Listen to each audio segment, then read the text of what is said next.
Allahu Akbar, Allahu Akbar, Allahu Akbar.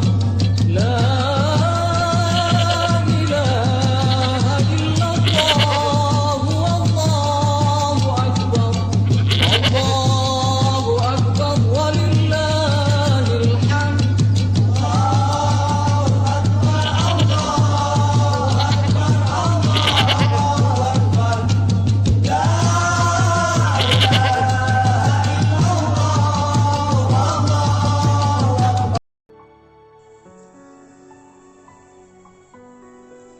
Assalamualaikum warahmatullahi wabarakatuh. Alhamdulillahi rabbil alamin, alladzi anzalal Qur'an bilisanin arabiyyin mubin. Ashhadu an la ilaha illallah wahdahu la syarikalah, wa ashhadu anna Muhammadan abduhu wa rasuluh la nabiyya ba'dah. Allahumma salli ala sayyidina Muhammad wa ala alihi wa sahbihi wa man tabi'ahum bi ihsan ila yaumiddin, amma ba'd. Anak-anakku sekalian, siswa-siswi SDI Darul Hikmah yang dirahmati Allah,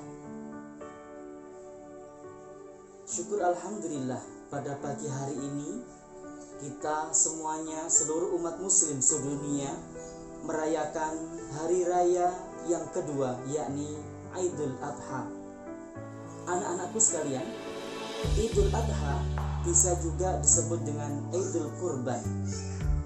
Kita tahu hari ini tanggal 10 Dzulhijjah adalah hari Idul Kurban atau Idul Adha, yang mana Idul Kurban merupakan pelajaran yang kita ambil dari Nabi kita, Nabi Ibrahim alaihissalam. Dalam Idul Kurban terdapat suatu historis yang penuh, yang syarat dengan hikmah. Kita ingat bagaimana ketika beliau Nabiullah Ibrahim alaihissalam diuji oleh Allah dengan diberikanlah seorang anak yang sangat dicintainya, tetapi Allah mengujinya. Allah menginginkan untuk menyembelih putranya, yakni Nabi Ismail. Anak-anakku sekalian, siswa-siswi SDI Darul Hikmah yang dirahmati Allah, kita tahu bahwa Nabi Ibrahim menunggu begitu sangat lama akan kehadiran seorang putra atau putri yang diinginkannya sejak lama. Tetapi ketika Allah mengabulkan, ketika Allah memberinya Nabi Ibrahim seorang putra, Allah menguji dengan sesuatu yang sangat dicintai Nabi Ibrahim, yakni Nabiullah Ismail. Perintah Allah adalah menyembelih Nabi Ismail. Anak-anak sekalian yang dimuliakan Allah, karena patuhnya Nabi Ibrahim alaihissalam kepada Allah subhanahu wa ta'ala, karena taatnya beliau atas perintah Allah subhanahu wa ta'ala, maka kepatuhan ini akan meninggalkan bagaimana belas kasihan kepada anaknya. Kepatuhan ini tidak melihat apakah ini masuk di akal ataupun tidak. Yang dia harapkan adalah ridha Allah. Yang dia inginkan Nabi Ibrahim adalah bagaimana ketika aku menjalankan perintah Allah adalah sebuah keridhaan Allah yang didapatkan padanya. Anak-anak sekalian yang dirahmati Allah, ketika Nabi Ibrahim dengan sepenuh hati, dengan keikhlasan dan jiwa yang besar mengerjakan perintah Allah tersebut, membawanya Nabi Ismail di atas bukit untuk disembelih, saat itulah Allah memberikan apresiasi yang besar kepada Nabi Ibrahim atas ketaatannya kepada Allah subhanahu wa ta'ala. Sehingga ketika Nabi Ibrahim alaihissalam hendak menyembelih Nabi Ismail pun digantikan oleh malaikat atas perintah Allah dengan seekor domba. Yang seperti saat sekarang ini, ketika kita di Idul Kurban atau Idul Adha, kita peringati dengan menyembelih domba, kambing, sapi dan sebagainya, hewan ternak yang disyariatkan dalam agama Islam.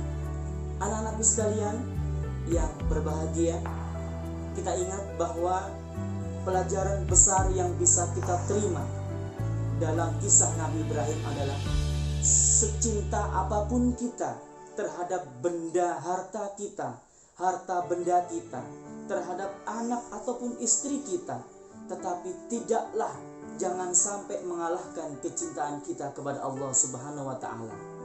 Anak-anakku sekalian yang dirahmati Allah, maka di momen yang penuh barokah ini, di hari yang suci ini, marilah kita mengambil ibrah, mengambil pelajaran bahwasanya sesungguhnya Nabiullah Ibrahim tidak melihat apakah perintah itu suatu hal yang mustahil, tetapi hanya melihat bahwa perintah itu dari Allah Subhanahu wa taala. Maka anak-anakku sekalian yang dirahmati Allah, di saat seperti ini kita akan melihat Allah telah memerintahkan kita untuk sholat 5 waktu. Bagaimana anak-anak? Apakah sholat kalian sudah penuh 5 waktu? Jika masih belum, maka kita mencontoh tauladan Nabiullah Ibrahim alaihissalam. Anak-anakku sekalian, kita tahu bahwasanya perintah berkurban selalu beriringan dengan perintah sholat. Dalam surat Al-Kautsar, Allah berfirman, A'udzu billahi minasyaitonir rajim. Bismillahirrahmanirrahim. Fasholli lirabbika wanhar. Maka salatlah kepada Tuhanmu Allah dan berkurbanlah. Kita tahu bahwasanya perintah salat adalah perintah yang paling utama. Sampai-sampai perintah ini diterima langsung oleh Rasulullah menghadap langsung kehadirat Allah melalui peristiwa Isra Mi'raj. Begitu pentingnya peristiwa atau perintah salat ini, Allah pun menyandingkannya dengan perintah berkurban. Maka anak-anakku sekalian, pada hari ini saksikanlah umat muslim seluruh dunia melaksanakan kurban adalah untuk memenuhi perintah Allah, karena termasuk dalam sunnah muakkad. Maka anak-anak, hewan-hewan kurban yang telah disembelih bukan untuk semena-mena, tapi dibagikan kepada orang-orang yang tidak mampu, yang hari-harinya mereka tidak makan daging. Maka anak-anakku sekalian, selepas Idul Kurban, tentunya tangan-tangan kita akan selalu menjadi tangan di atas, karena tangan di atas lebih baik daripada tangan di bawah. Allahu Akbar, Allahu Akbar, Allahu Akbar. La ilaha illallah, wallahu akbar, Allahu akbar, walillahil hamd. Demikian yang Ustaz sampaikan, kurang lebihnya mohon maaf. Assalamualaikum warahmatullahi wabarakatuh.